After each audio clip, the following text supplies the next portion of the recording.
Hello, I'm Esther Githu-Ewart. Welcome to Africa 54. Here's what's coming up.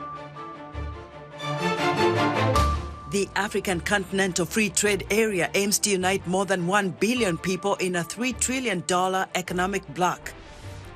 Muslims, Jews, and Christians gather for an interfaith dinner marking the end of the daily fast for Muslims during Ramadan.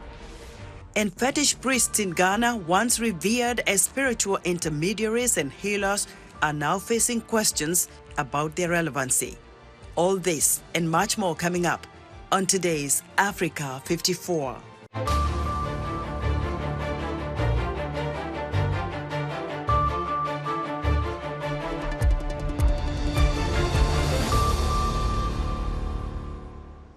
It's been nearly 4 years since African countries began officially trading under the African Continental Free Trade Area, which aims to unite more than 1 billion people and create a $1 trillion economic bloc. VOA's Paul Ndiho has more.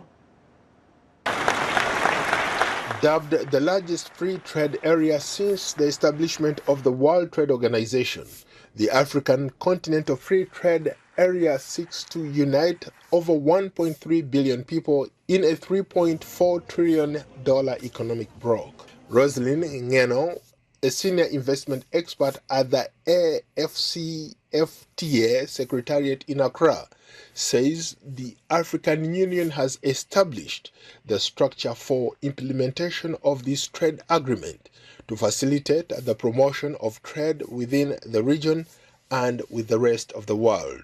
It is critical that people should be able to move goods, people should be able to move themselves, they should be able to move across the borders, and they should also be able to move capital.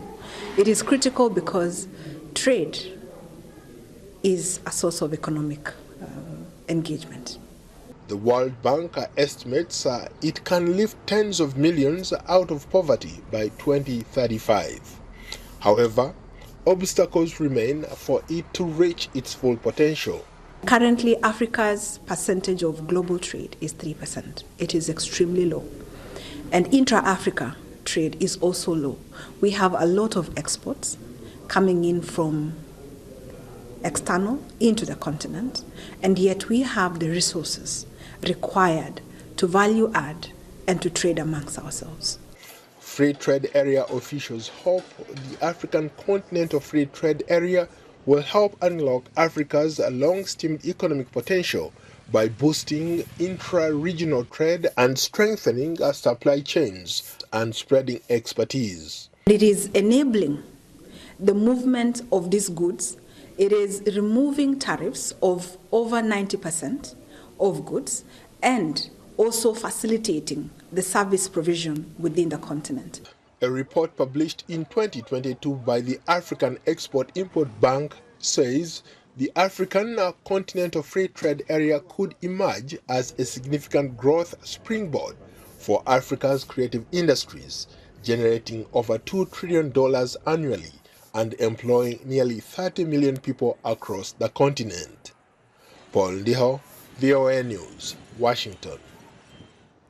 The Special United Nations Envoy for the Democratic Republic of Congo, Bintou Keita, says security in the nation's mineral-rich east has deteriorated since recent elections, with a rebel group allegedly linked to neighboring Rwanda making significant advances and expanding its territory. 23.4 million people suffer from food insecurity, meaning that 1 in 4 Congolese faces hunger and malnutrition, making the Democratic Republic of Congo the country most affected by food insecurity. That was Bintou Keita, the Special United Nations Envoy for the Democratic Republic of Congo. Now to Uganda-Russia relations. VOA asked Dr. Chris Baryomunsi, Ugandan Minister of Information, Communication, Technology and National Guidance, who also serves as government spokesperson, the nature of his country's relationship with Russia. We also spoke with Philip Kashaija, a lecturer of political science and international relations at Uganda's Makerere University. We have related well with Russia for a long time. Even from those days of independence and so forth. We are non-aligned. even when Russia is involved in their own politics with other countries, we don't align in support of this against this. Like say, the discomfort between Russia and the US is less of our business. We relate very well with the US, we relate very well with Russia. And therefore, we have a very good relationship with Russia, and we're actually even exploring markets in Russia for our products. First of all, as a country, we do not get dragged into conflicts between the countries. Like any other problem in the international system, certainly, we cannot have a common position. And classically, the Russian invasion of Ukraine has shown that African countries have three positions. There are those who support, there are those who abstain, and there are those who basically have decided to stay away completely from the conversation. Which is not bad in the sense that we have national interests with Russia, or countries have national interests with promoting national interests with Ukraine. But as Africans, do we need really to have a position? Presumably not, because if we are going to be honest brokers, and I'm not so sure whether you heard of the African Peace Mission to Ukraine and Russia. These 7 countries, like-minded countries who went to Russia and Ukraine to try to sell a peace plan, demonstrating also part of African agency, that we can also do something. We are not only objects of study, but also we can be subjects of in international system. So it again gives us an opportunity to showcase what Africa can do. And if we can pull off, if these 2 countries can agree on the African peace plan, who knows that Africa will be demonstrating its capacity to mediate international conflicts. VOA also reached out to the Russian embassy to talk about the Uganda-Russia relationship, but they refused to speak. Israel has ordered a number of Palestinian hospital patients to return to Gaza after they have completed treatment in East Jerusalem medical facilities. The order is sparking an outcry from human rights groups, and the Israeli Supreme Court has put their transfer on hold. Linda Gradstein has more. In East Jerusalem's Muqassid Hospital, a room is filled with Palestinian women from Gaza and their newborn babies. One of the mothers got pregnant with twins after 7 years of infertility. But when she developed complications late in the pregnancy, her Gazan doctor sent her here for emergency treatment just before the war started in October. Today, her twins, Abdullah and Odeh, are healthy 5-month-olds.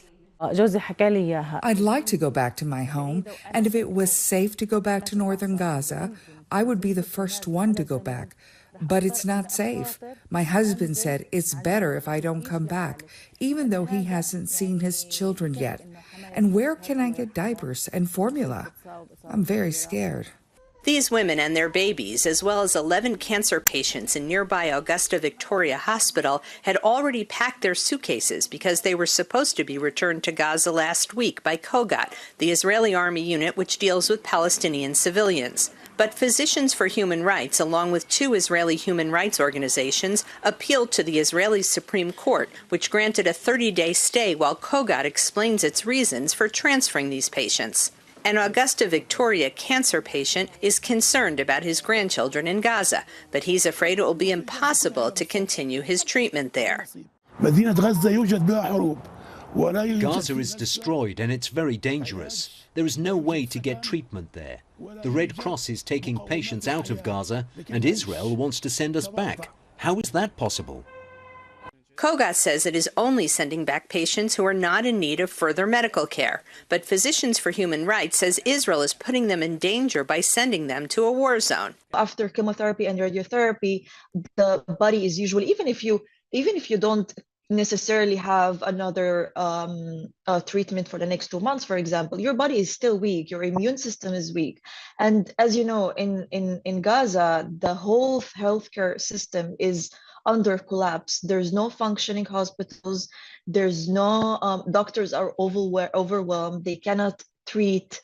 The cancer patients are being sent abroad. Treatment for Palestinians at East Jerusalem and Israeli hospitals is entirely paid by the Palestinian Authority.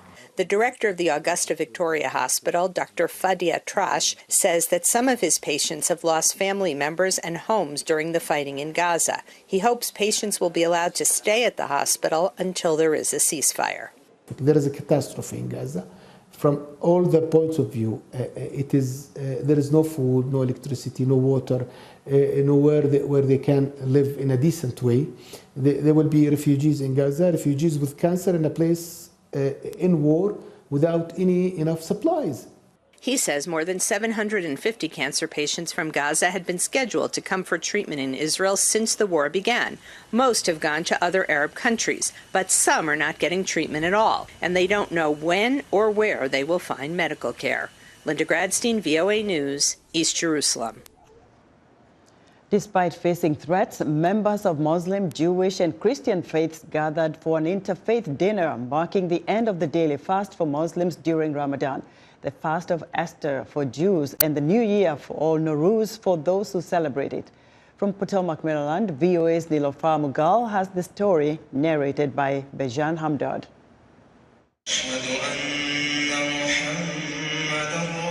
Sounds of the adhan, the Muslim call to prayer, ring out from speakers inside a Jewish synagogue. This is a scene from a multi-faith gathering marking Ramadan's fast breaking for Muslims, the fast of Esther for Jews, and the New Year or Nowruz for those who celebrate it. Rabbi Stuart Weinblot says this year's gathering is different from the previous years. The world has changed very much since when we had the iftar a year ago. There's a war that's broken out between Israel and Hamas. Despite increased uneasiness over the Israel-Hamas conflict, more than 100 people attended the meal, organized by the American Muslim and Multi-Faith Women's Empowerment Council, or AMWEC, in collaboration with the Combat Anti-Semitism movement. Our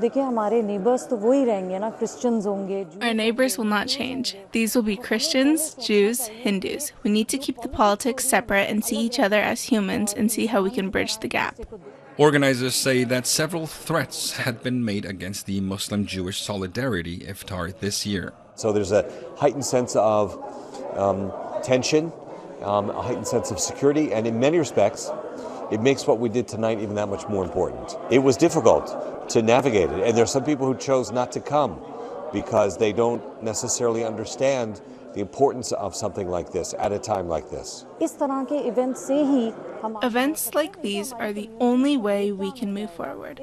Otherwise, our communities will break down. I can't tell you how many hate messages we got, but we had to bypass all of them and take this step. But we will not back down. Similarly, we have iftar events in Boston, Los Angeles, and New York because interfaith is our religion. Michael Herzog, the Israeli ambassador to the United States who attended the event, says Jews have been encountering a surge of hate and anti-Semitism in recent months. He recommended addressing these challenges through faith, education, and the construction of bridges, and thinks events like the multi-faith iftar can send a positive message. I hope that message resonates all across the board, because these are difficult days where we all experience hate, anti-Semitism, Islamophobia. This is the answer. Organizers say fewer Muslims showed up at this year's Interfaith Ramadan event, citing conflicting viewpoints on the Israel-Hamas war. Event speakers, however, stressed the importance of fostering interfaith engagement in the United States, combating anti-Semitism and Islamophobia, creating an atmosphere of mutual understanding, and putting an end to divisive language between Muslims and Jews. For Niloufar Mughal in Potomac, Maryland, Bejan Hamdard, VOA News. Let us know what you think about Africa 54 and all our VOA Africa programs on our website at voaafrica.com. Still to come, they were once revered as spiritual intermediaries and healers, but are they still relevant? We'll tell you who after this short break.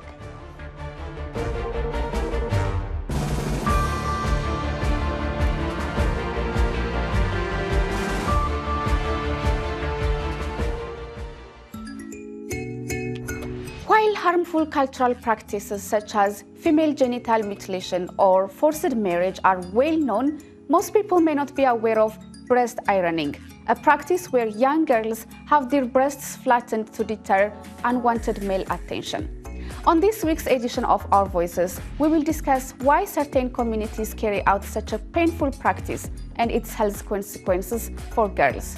Join the conversation each week right here on Our Voices.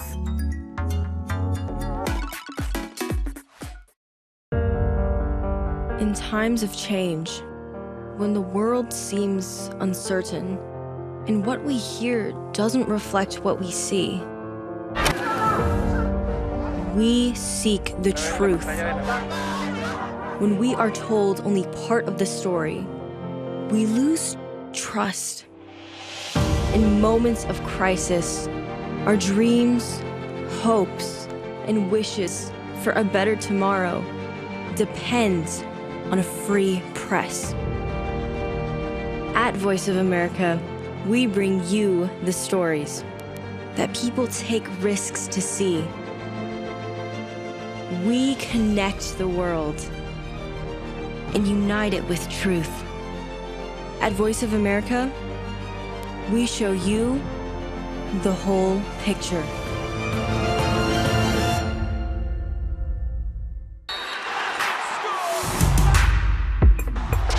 Season 4, rocking with the best.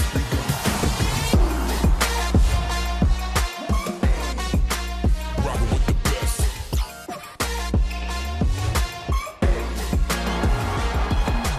Season 4, rocking with the best.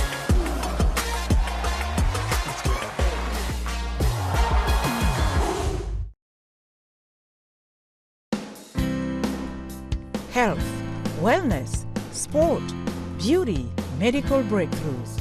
Healthy Living cares about your well-being. What are the main health concerns in Africa and around the world? Find out the latest on coronavirus. Connect with our experts and ask them questions. How long does the virus stay? Join me, Linor Moudou, in Washington, every week on Healthy Living, right here on VOA. In other news, chocolate, eggs, and bunnies for Easter are more expensive than ever as changing climate patterns eat into global cocoa supplies and the earnings of farmers in Africa. Cocoa is the main ingredient in chocolate, and about 3/4 of it comes from trees in West Africa. The global price of cocoa has soared to record highs this year. Activists and opposition leaders in Togo are calling for protests to stop the president from signing off on a new constitution that would scrap future presidential elections and could extend his decades-long rule until 2031. The constitution was approved this week by Parliament and now awaits the president's signature. And a Tunisian court has sentenced 4 people to death and 2 to life in prison on charges of participating in the murder of a prominent political leader, Chokri Bilaid, 11 years ago, which sparked mass protest against the then-ruling Islamists. Bilaid, a leftist politician, had been a fierce critic of the Islamist Ennahda Party, which led the government at the time. With global biodiversity loss at crisis levels, nearly 100 schools bordering the Mau Forest complex in Kenya are adopting a tailored syllabus that teaches conservation as part of its regular curriculum. Juma Mujanga reports from Mau Eburu, Kenya. A unique class is in progress at Songoloi Primary School on the slopes of Mount Eburu, east of Mau Forest in Kenya's southwestern highlands. Songoloi is among the nearly 100 schools bordering the Mau Forest complex that have adopted a tailored syllabus, one that includes lessons in conservation as part of the curriculum. We saw the pupils and schools as the best platform to reach out to the community and also create awareness to other people about the importance of environment. The Mau Forest Complex includes about 400,000 hectares and is known as East Africa's largest closed canopy forest. It is considered one of Kenya's water towers, named so because of the crucial role it plays in the collection and storage of water. According to satellite data from Global Forest Watch, Mau Forest lost 19% of its tree cover between 2001 and 2022. The United Nations Environment Programme says degradation of important ecosystems is a widespread problem in Africa. 60% of the population of African continent depend on their own resources, which are now really threatened, and some are on risk of extinction. The introduction of a conservation education curriculum by charity trust Rhino Arc, in partnership with Kenya's Ministry of Education, aims to incorporate protection of resources into the country's new competency-based curriculum. We are investing long-term in conservation knowledge so that we start from the grassroots going up, so that these people, in a gradual way, they will be changing. Nashipai Lesalon is an 8th grader at Songoloi. Ningependa kuambia wanafunzi wote ambao wananisikiza sasa hivi waweze kuwa na. I want to encourage young people to love the environment. Do not cut down trees. We should nurture trees and plant many of them so we can have a better environment. Scientists largely blame the degradation of the Mao forest on human activities.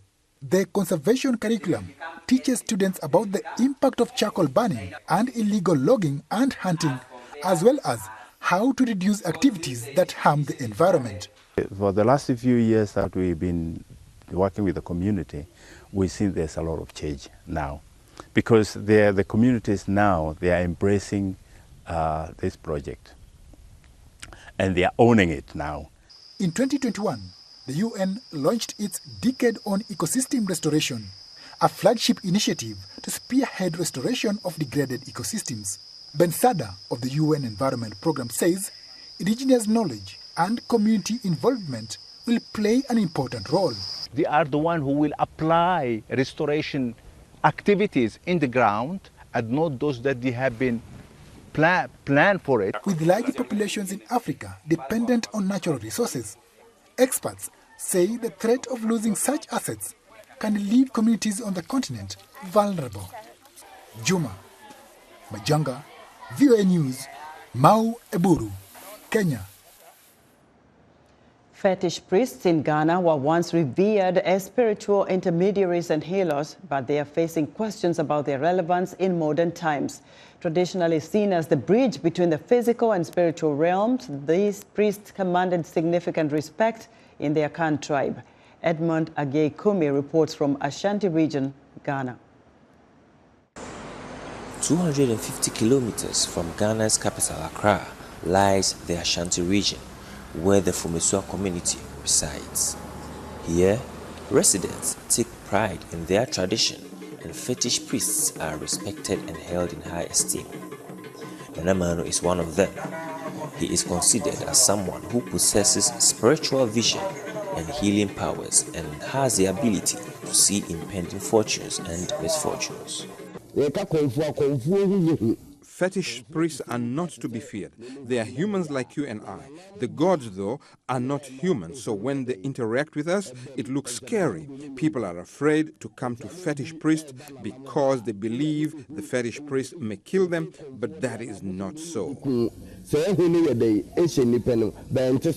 Efia Echan, an 86-year-old grandmother and a native of Fumisua, is a firm believer of the powers of fetish priests.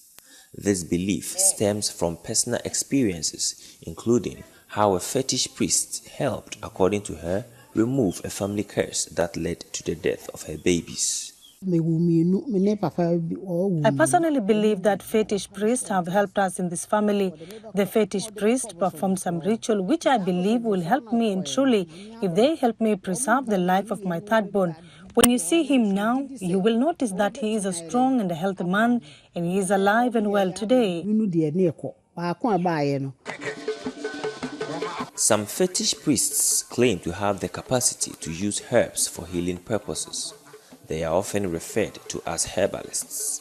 Nanamanu explains the distinction between a fetish priest and a traditional herbalist. Herbalists are knowledgeable about medicinal herbs, whereas a fetish priest receives spiritual guidance from the gods regarding every disease and the appropriate herb or leaf to be used in its treatment. Not everyone in Fumisua shares the belief that fetish priests work in the interest of the community. Apostle Joseph Fosuajima, a local pastor and a native of Fumiswa, recalls a time when residents would hurl curses and death threats at each other, invoking the names of deities like Antoine and Adade to carry them out. When you study it well, you will notice that at first people in Fumiswa were very much interested in worshipping idols. But today, by the grace of God and the work of God being done here, I, Apostle Joseph Fosu Ageman, popularly known as Osofo Joe, can testify that there has been a tremendous improvement in the situation. Many people are worshipping in church and the influence of the gods have reduced. Locals often relied on religion to fulfill their desires. Nana Manu explains that there is a general mistrust in the justice system. Many believe that true justice cannot be left in the hand of the country's institutions. In this town, we used to prefer that gods give us justice and retribution. However, we acknowledged that the methods of the gods were too severe, so we decided to just let offenses go unpunished. Francis Kweku Anane, a teacher and a resident of Fumiswa, has never had an experience or interaction with a fetish priest. However, he believes that the ancestors should be revered, as it is the custom in many other cultures. I might not get a time to regard them, I might not get a time to worship them, but if someone is doing it, I don't see anything bad with that.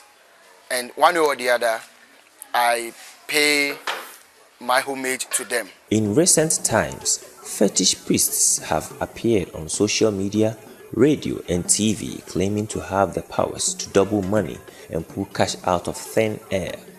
Nana Manu believes such individuals are not fetish priests in the very definition of the term. Anyone who asks for money on TV is not a true fetish priest.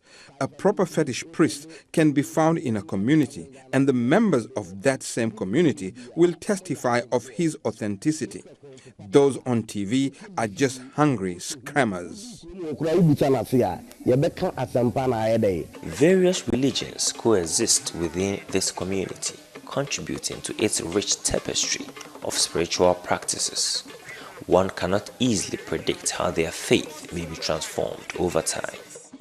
Edmond Ajekumi, VOA News, Ghana. That's our show for today. Be sure to watch Africa 54 on our website at voaafrica.com. From all of us here in Washington, thanks for watching.